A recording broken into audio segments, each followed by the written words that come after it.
time. It's the one thing that we all experience, every single moment of our lives. It seems so natural, so simple. We all know what time is, right?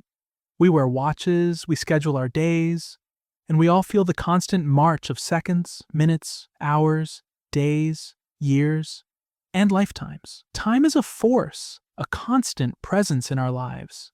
But here's the problem. Time doesn't work the way you think it does.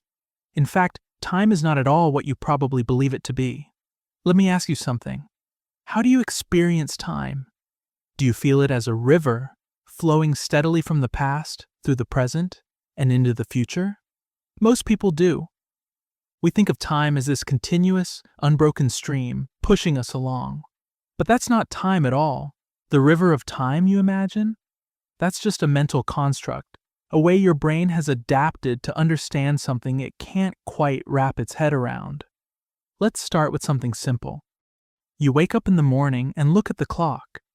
It tells you what time it is. But what does that really mean? You think of it as a measurement, something objective, but time isn't something you can measure by just looking at a clock.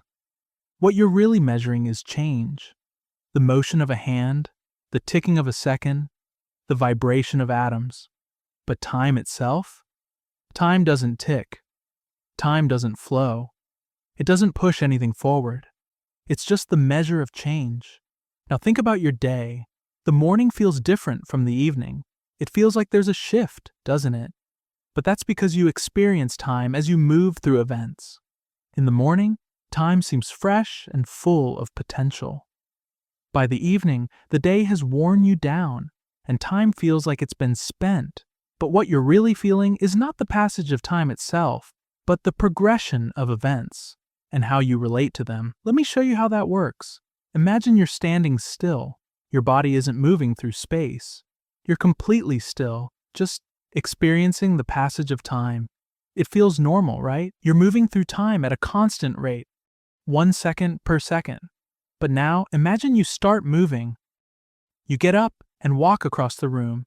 You're still moving through time, but now you're also moving through space. You're dividing your motion between the two. Time is still moving forward, but you're also moving through space. The faster you move through space, the slower you move through time. That's right. The faster you go, the slower time moves for you. It doesn't just feel like it's going slower. It really is. Now this might seem strange, but it's true. The more you move, the less time you experience. If you could move at the speed of light, you wouldn't experience time at all. Your clock would stop ticking. From your perspective, the moment you start moving at light speed, time freezes. You wouldn't age. Your heart wouldn't beat. You wouldn't experience any time passing. That's because at light speed, you're using all your motion for space, leaving no room for time to pass. But here's the kicker. No object with mass can ever reach the speed of light, not because of any rule, but because of the way the universe is structured. The faster you move, the more energy you need to keep moving. And as you approach the speed of light, the amount of energy required becomes infinite. This means that for anything with mass, you're stuck at a limit. You can't go faster than the speed of light, not because of any arbitrary rule, but because it would require an infinite amount of energy. Let's pause here and take this in. This is how time and space work together. Time isn't this separate thing that moves forward at a constant rate. Time is flexible. It's a dimension, like space, that bends and stretches. The faster you move, the more time slows down for you. The more you stretch space, the more time compresses. They are two sides of the same coin, always working together to keep the universe in balance. But there's more. Time is not just an abstract concept. It's not something we invented to measure the ticking of a clock. Time is a fundamental part of the universe itself. It's woven into the very fabric of space-time. And just like space, time has a structure, and that structure is what limits the speed at which anything can move. Let me explain it this way. Imagine you're in a car. You step on the gas, and the car accelerates. You feel the speed picking up, but as you go faster, it gets harder to keep accelerating. The more you push the pedal, the more the car resists. Your car's speed doesn't increase linearly. The closer you get to the speed limit of the car, the more resistance you feel. That's because the car's structure resists acceleration the closer it gets to its maximum speed. Now think about this on a cosmic scale. The speed of light is the ultimate limit. And just like a car, the closer you get to that speed, the harder it becomes to move faster. But unlike the car, it's not just about resistance. It's not just about running out of fuel or power. The very structure of space-time itself starts to resist. It becomes harder and harder to accelerate as you approach the speed of light. This is what makes the speed of light not just a speed, but a fundamental property of the universe. Time and space work together in such a way that nothing with mass can ever reach the speed of light. But here's the real mystery. Why does the universe work this way? Why is time so flexible? Why is there a speed limit at all? Well, there's no deep why. The speed of light isn't a rule imposed by some cosmic lawgiver. It's a consequence of how the universe is structured. Space and time are not separate. They are fused together in space-time, and the structure of space-time defines how things move, how they experience time, and how they interact with each other. The speed of light is the maximum rate at which cause and effect can propagate through the universe. It's not just a speed, it's the conversion factor between space and time. It's the rate at which information can travel, the rate at which forces can act. It's the fundamental speed at which the universe itself operates. And this isn't just a theoretical concept. We've tested it. We've measured it in countless experiments, from the movements of planets to the behavior of particles and accelerators. The speed of light has been confirmed over and over again. And every time we test it, it matches the predictions. It's the ultimate constant of the universe. Now let's take a closer look at what happens when you approach the speed of light. Imagine you're in a spaceship, traveling at nearly the speed of light. You look out the window and see the stars zipping past, their light distorted, compressed, and stretched in strange ways. As you push the throttle, the stars ahead of you seem to shrink and shift. This is the result of something called relativistic effects. The faster you travel, the more the space around you contracts. The universe itself starts to compress in front of you, and the distance between objects shrinks.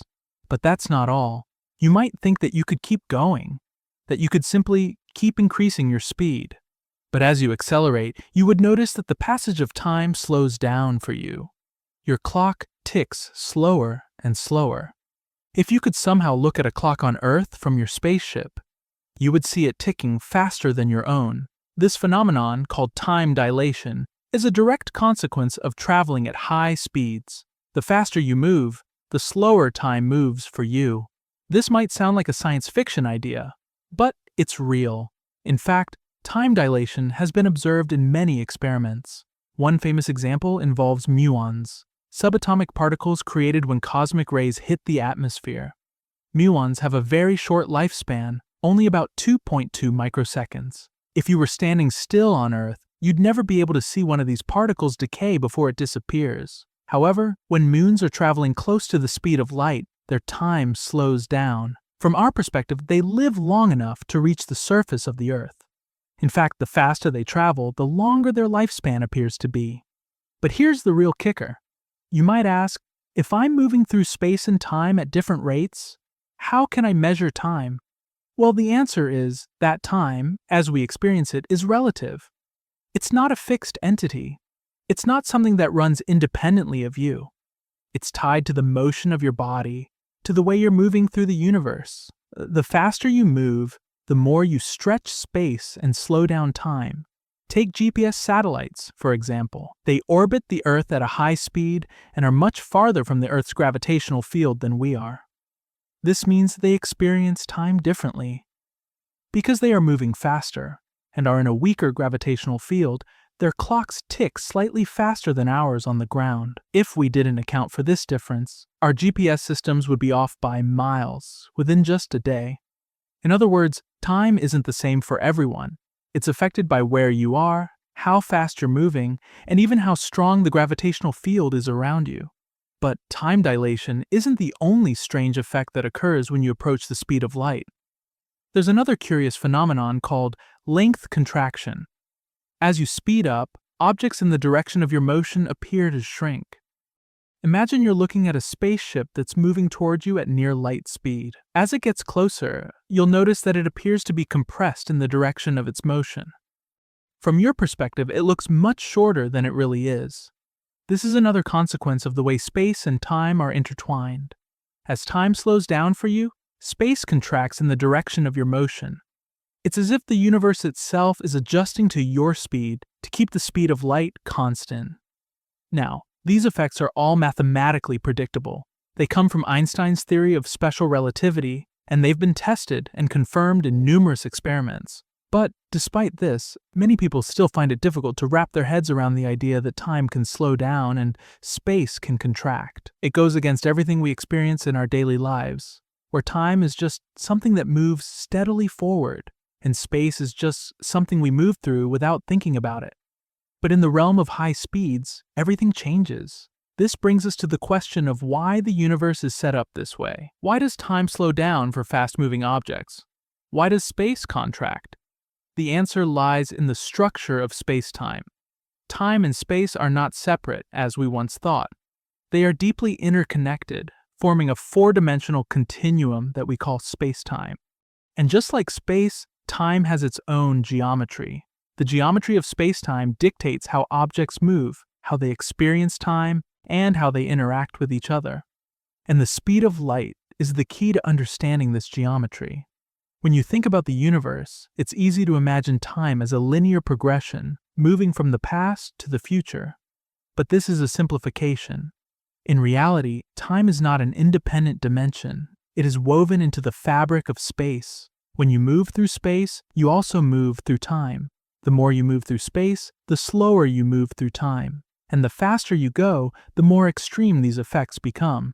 But here's where things get really interesting. What if you could somehow move faster than light? What if you could break the universal speed limit?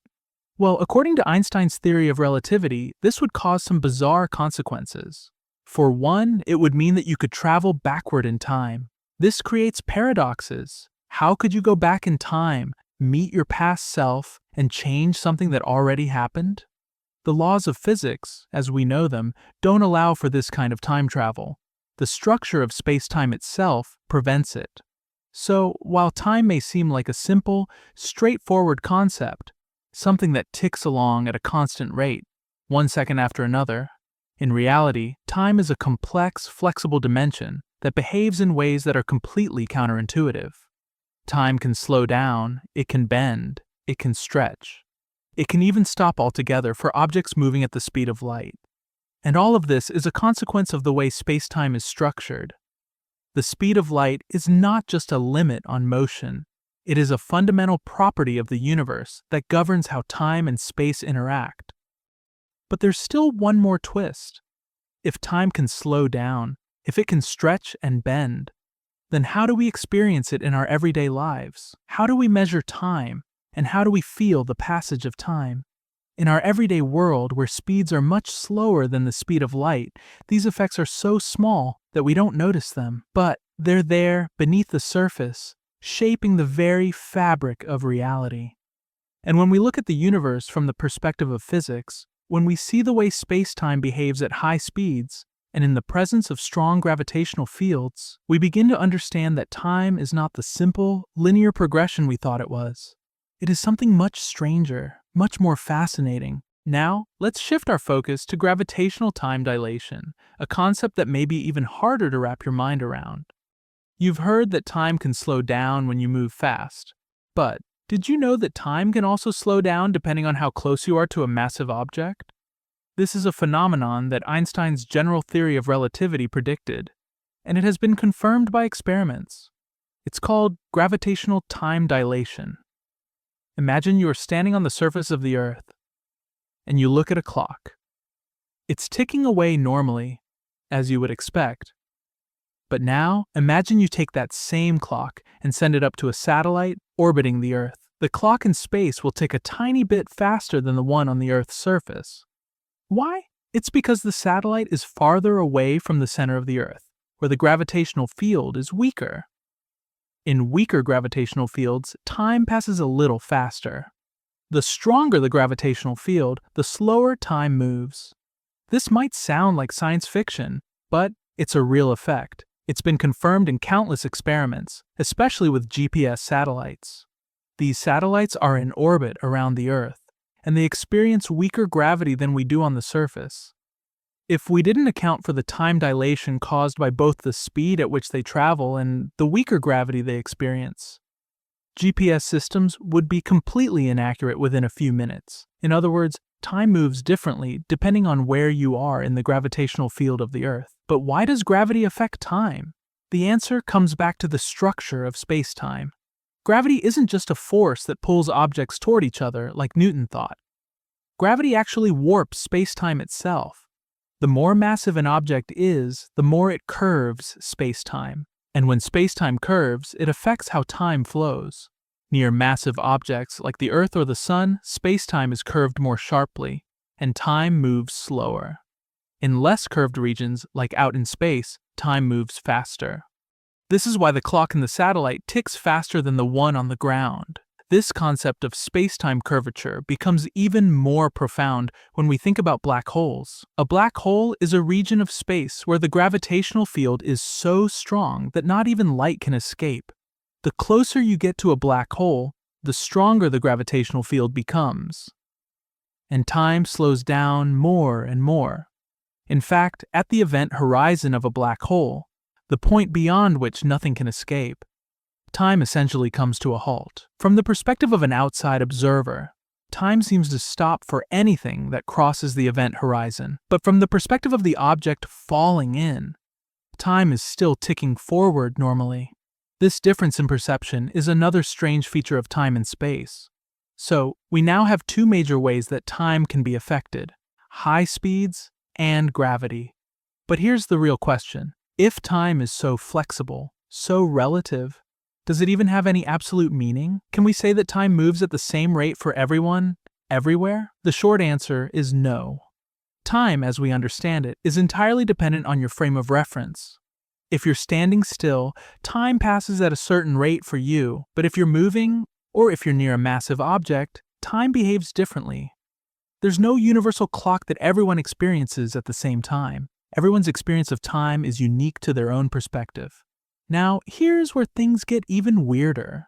In the early 20th century, Einstein proposed that time and space are not independent entities, but rather they are part of a unified entity called space-time. The concept of space-time changes everything we know about time.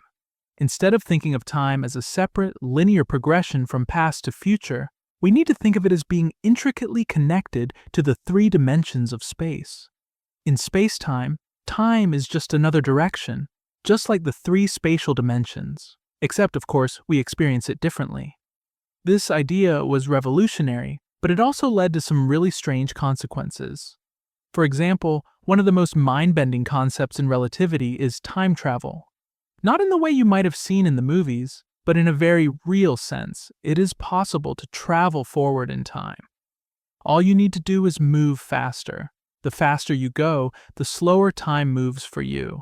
This effect, known as time dilation, has been experimentally confirmed. Astronauts who spend time in space, moving at high speeds, actually age slightly less than people on Earth. This isn't just a theoretical idea. It's something that's been tested and proven. But what about traveling backward in time? Can we go back in time, or is that just a fantasy? According to the laws of physics as we understand them, traveling backward in time is not possible. The equations of relativity allow for the possibility of time travel under certain conditions, such as wormholes or rotating black holes. But these solutions are purely theoretical, and there's no experimental evidence to support them. More importantly, time travel to the past raises all kinds of paradoxes. If you went back in time and changed something, you could potentially create a contradiction. For example, if you went back and stopped your parents from meeting, you would never have been born. So, how could you have traveled back in time in the first place? These paradoxes, known as causal loops, are a key reason why backward time travel is thought to be impossible. The structure of space-time itself seems to prohibit such anomalies. Events in the universe are interconnected in such a way that cause and effect must follow a logical sequence.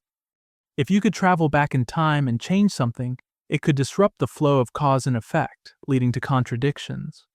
The reason time travel doesn't make sense in a physical way is because it would violate the fundamental nature of how the universe works. The fabric of space-time isn't designed for you to go back and change events that have already happened. Time, in this sense, is a one-way street. It moves forward, from past to present to future. And it doesn't bend or twist backward without causing chaos. But even though we can't travel back in time, there is one thing that remains true. Time is still one of the most mysterious and fascinating aspects of our existence. The more we understand about time, the more we realize how little we truly know. Time is not just a ticking clock. It's a fundamental part of the structure of the universe, and it's far stranger than we could ever imagine. As we've seen, time doesn't behave the way we instinctively think it does. It's not a fixed, uniform entity.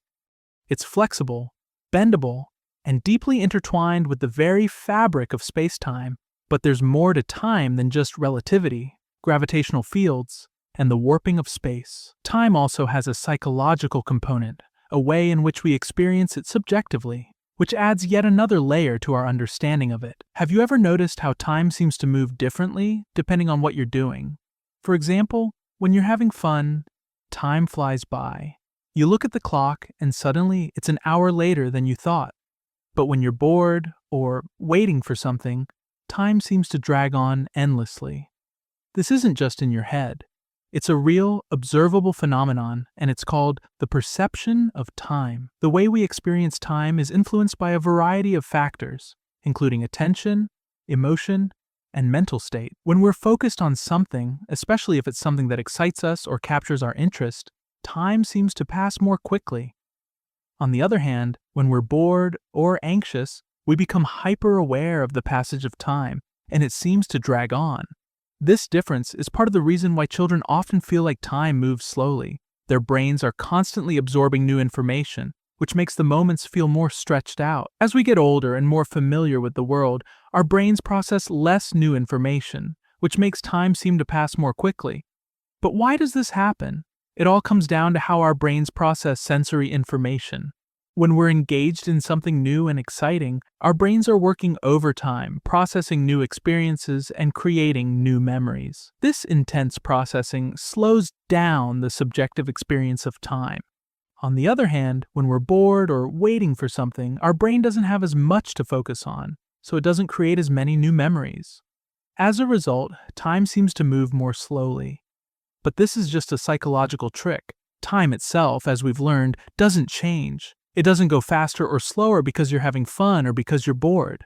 What's changing is your perception of time, and that's tied to the way your brain processes events and experiences. This subjective perception of time also ties into how we remember the past. We all know the feeling of looking back at a day and thinking it went by quickly or slowly, but that's also part of our perception. Time is relative not only in the physical sense, but in the mental and emotional sense as well. And there's another fascinating element to this. The more familiar we are with a certain event or a place, the less we feel the passage of time. Think about a daily routine, like commuting to work or school. The first few times you do it, it seems to take forever. But after a while, it becomes so familiar that you hardly notice it. You're not consciously aware of each second passing. It's as if you're on autopilot, but the moment you stop and think about it, you realize how much time has passed, and it feels like it went by in a flash. This is because our brains are designed to conserve mental energy by creating patterns. Once we become familiar with something, our brain stops processing every little detail and starts recognizing it as a pattern. This saves mental resources, but it also makes the passage of time feel less noticeable. This subjective experience of time can also explain why certain memories feel like they happened a long time ago, even though they may have been recent. Our brains create a sense of distance from the past based on how much attention we paid to the events. If something was particularly exciting or emotionally charged, it feels like it happened more recently because we've thought about it more, and more memories have been created around it. But if something was mundane or routine, it can feel as if it happened ages ago, even if it was just a few days or weeks ago. This subjective nature of time also ties into the concept of nostalgia. When we look back at a time in the past, it's often colored by our emotional state at that time. our brain can selectively amplify certain memories while downplaying others. As a result, certain periods of our lives can feel longer or shorter than they really were. You might look back at your childhood and think it lasted forever, but in reality, it was just a few short years.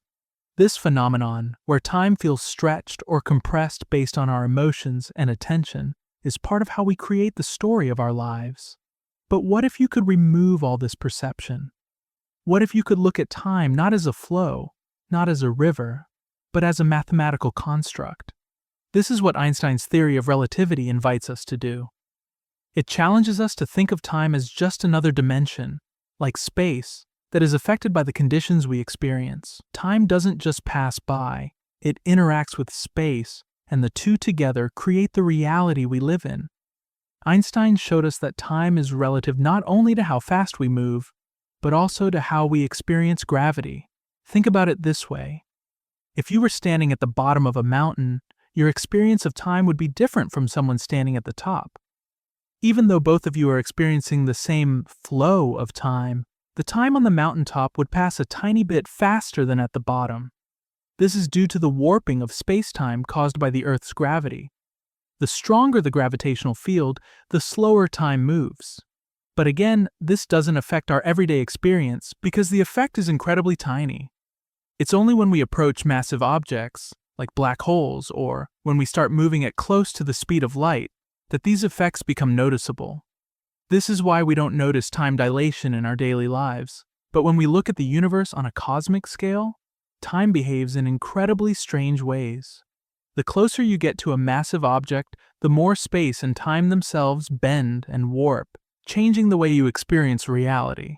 In fact, time is so deeply tied to gravity and motion that it becomes impossible to think of it as something separate from the fabric of space-time.